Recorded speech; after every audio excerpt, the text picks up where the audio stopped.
So hospice is a Medicare benefit that is available for people that have been terminally diagnosed. Now, there's many misconceptions regarding the benefits. A lot of people believe that it's in the last moments that hospice is the most beneficial, and I would disagree with that. So hospice, in my lame term definition, is just extra TLC. It is extra love, it is extra support, it's extra eyes for all of the things that people deal with when they're going through this end of life journey. And so that's how I would describe hospice. I know that you and I talked one time, and I think you used the phrase hospice is just like wrapping your loved one in a big warm blanket. Exactly what it is. And I would also state just very transparently, not every hospice is the same. So it's really important that as you embark in this journey that you ask around and you do research, and don't be so afraid of the word that you don't allow yourself this really rich benefit of people coming in and loving you through this season. It should be comfort, it should be grace, it should be unconditional support, and ultimately peace and comfort for people, not just the patients, but the families involved. This is a rite of passage.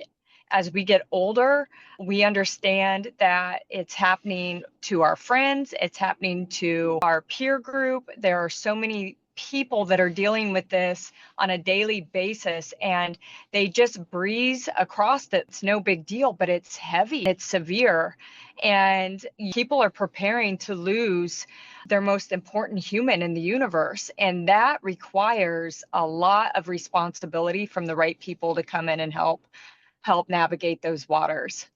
So you have a whole interdisciplinary team. You've got your medical director. So with Legacy, we have an oncologist. His name is Dr. Ion. He is amazing. He does house visits. He meets the families where they are based on his expertise. He knows, and it just has a just vast experience in all of the disease processes. And so that's kind of the key, is having a very competent medical director. But then you've got your whole IDT team. And what that consists of is, for our team, we've got a nurse practitioner, we've got an RN case manager, we have our CNAs, which I say are the heart of the company. They're the ones that are in the intimate details. They're the ones that spend the majority of the time with the patients. Then you've got your social workers or your resource providers, your chaplains or your spiritual care coordinators, and then you've got your volunteers. You can bring in outside therapies if it's warranted, if it's for comfort measures, and together, all of those pieces come together, and when it's orchestrated well, it's beautiful. So Legacy has, we have a tendency to meet the families, and we create and design that plan of care. That's what it's called, where you take all of the disciplines and then you create a visit frequency and goals and objectives for the families, which is essential. No plan should ever look alike. Kind of a leading question. This is paid for through Medicare, correct? If you're 65 and older, Oh. yes, sir. Yes. So you've got to qualify for the Medicare benefit. If you're 65 and older, Medicaid will pay for it as well. So that's an option. And then, of course, you've got your managed care plans that if you're younger than 65, then they would kick in and they would help support the hospice benefit. Mm-hmm. So if you've got traditional Medicare or you've got a supplement plan, does that change what the care frequency is or the customization? No, absolutely not. And this is another farce when it comes to hospice. Hospice is reimbursed. This is insider information, if I will. Okay. Hospice is reimbursed per diem, meaning we get one rate per day. And so to the families that listen to this podcast or they're interested, when you're interviewing different hospice companies, you want to pay close attention to the frequencies in which hospice companies are available. And the reason that I say that is because you will determine a really involved hospice company as opposed to maybe a more transactional hospice company based on their visit frequencies, because the per diem rate basically means that it doesn't matter how many visits you do. It's not a pay per visit, which Sure. is how home health is. You see what I'm saying? It's per Right. diem, one rate per day. So a lot of hospice companies, because they're obviously being good stewards and they're watching the bottom line, sometimes you'll see that they'll cut back on those visits in order to bring on more families to take care of and to spread the wealth of their disciplines. Where then you will find other agencies that are on the opposite side, and they just believe that the first priority is to meet the families where they are with the amount of visits that are required in order to meet those goals and objectives. And then they'll grow as a result. You know what I mean? So it's Right. kind of a mindset of abundance versus scarcity, being able to manage that. So also, if you're on a managed care plan and you're older than 65, what happens is that managed care plan then transitions back to your traditional Medicare. Oh, interesting. That's Yep. great to know.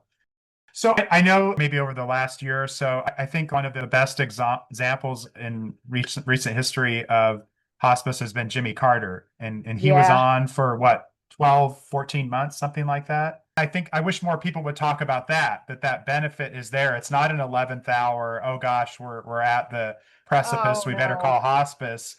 That is a benefit that not only are you paying into, but you should experience for as long as possible. Oh, it's such.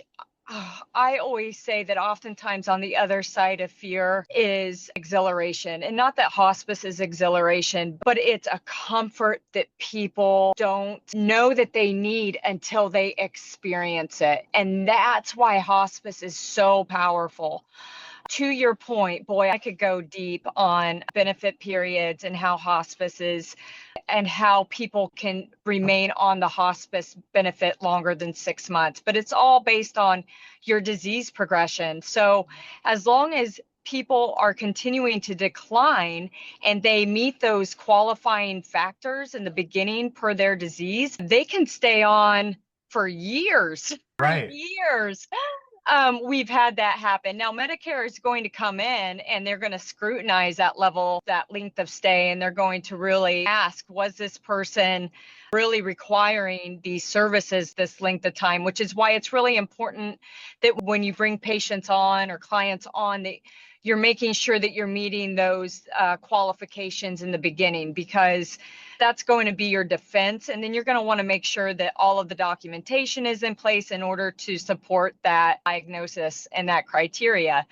However, like I said, only God knows. And so when you have a terminal illness, you want to bring in hospice as soon as possible, Right. Right. depending on what your goals are. Some people want to fight to the 11th hour, and that's okay.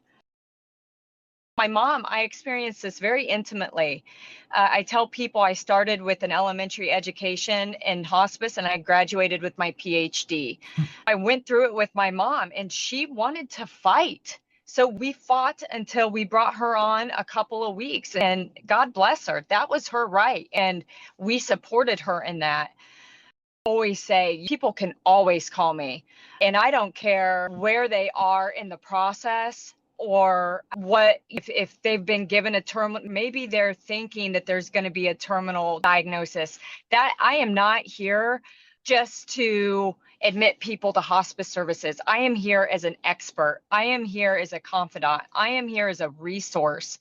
I am here because I am telling you what, these waters, without knowing or having people to lean on, are so deep and so vast, and people get overwhelmed. They're scared. They have no idea. I have people looking online for services. They just don't have any idea. And the toll that it takes, let's just say that it's our parents now at this point, their whole life turns upside down. Suddenly, our parents are turning into our children. We have to Right. make all of these decisions that we never thought we were ever going to have to make.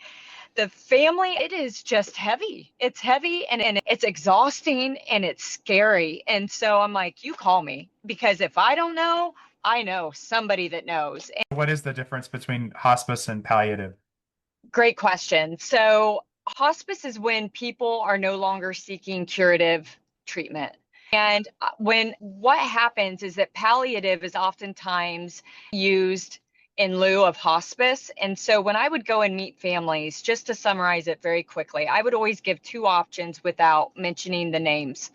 I would say in this benefit, you get all of these resources, and in this benefit, you get in all of these resources. And 99.9%, everybody is going to choose hospice over palliative. And this is why. Palliative is great if you are still seeking aggressive treatment, such as chemotherapy, radiation, Okay. dialysis, because what they'll come in and do is palliative is a Part B benefit.